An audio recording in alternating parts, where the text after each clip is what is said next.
This is performance objective number 12, calculate and work with rate equations using specific rate constants and concentration data.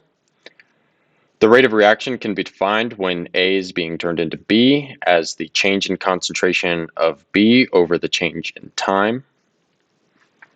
Consumption versus production, we can see that the reactants are being consumed in this reaction, so it can be denoted with a negative rate to show that the concentration is decreasing while the products are increasing, so it is positive.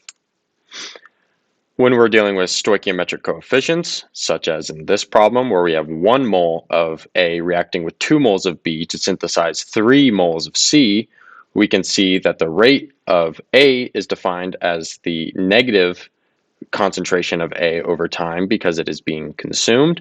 And to find C using that rate of consumption of A, we can use the ratio of 1A to 3 moles of C to give us 1/3.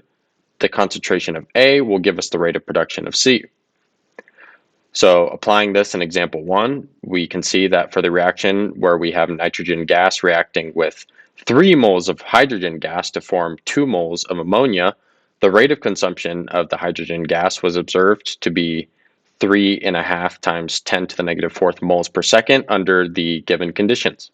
So if we would like to determine the rate of production of the ammonia, we could see that the ratio of ammonia is 2 ammonia for every 3 hydrogen gases being consumed. And since the consumption rate we were given of ammonia is this value here, we can use the ratio 2/3 times the rate of consumption of the hydrogen gas to give us about 2⅓ times 10 to the negative 4th moles per second. Another example here, using a data table in example 2, we can see we have experimental data for the isomerization of cis-2-butanene into trans-2-butanene. So we have multiple time intervals here. We can see initially there's 0 trans-butanene and the concentration of moles is 1 at the initial time. So to find the rate during this first time interval from 0 to 5 days, we can see that there has been a slight decrease in the moles of cis-2-butanene, and there has been a proportional increase of trans-2-butanene. So to find the rate, we'll take the final moles, subtract by the initial, and divide that by the change in time, which is 5 minus 0, so 5. And we'll see that we have a rate of 1.6 times 10 to the negative 3rd moles per day. If we do the same for the second interval, we can see that we're at 1.4 times 10 to the negative 3rd. So we have gotten just a bit slower in the amount being converted. This is performance objective 15, evaluate systems at equilibrium using equilibrium constants, equilibrium constant equations, and/or rate data for equilibrium reactions.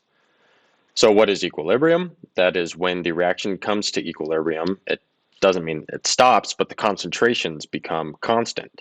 So it's when the rate forward is equal to the rate of reverse. On a macroscopic scale, this may seem like nothing's happening, but on the microscopic scale, it is still a dynamic system with A being converted into B and B being converted into A.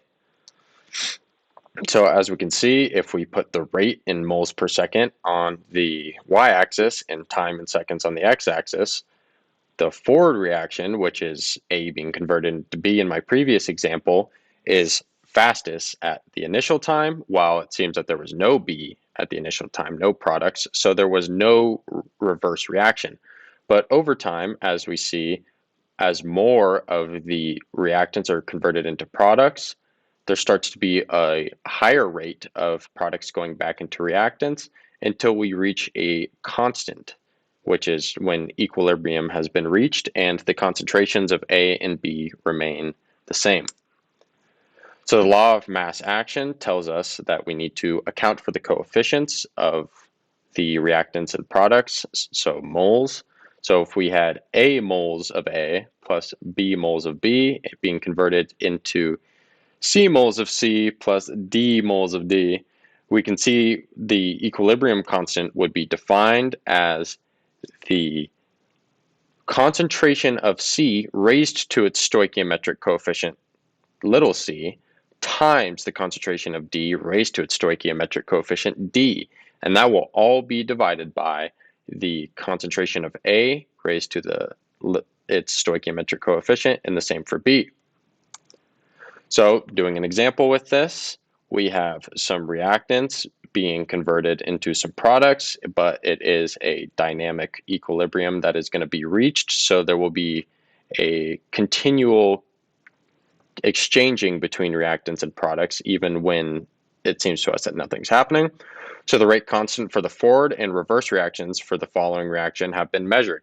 At 25 degrees Celsius, the rate forward is 7.3 times 10 to the third liters per mole second, and the rate in reverse is 0.55 liters per mole second.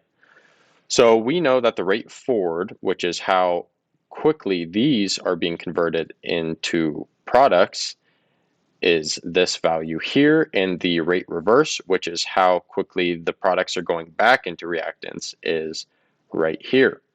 So to calculate the equilibrium constant for this exact reaction at the specific temperature, because it can change at different temperatures, we see that we'll take the concentration of the products and divide that by the concentration of the reactants. Luckily, we have no stoichiometric coefficients to worry about here, so nothing is going to be raised.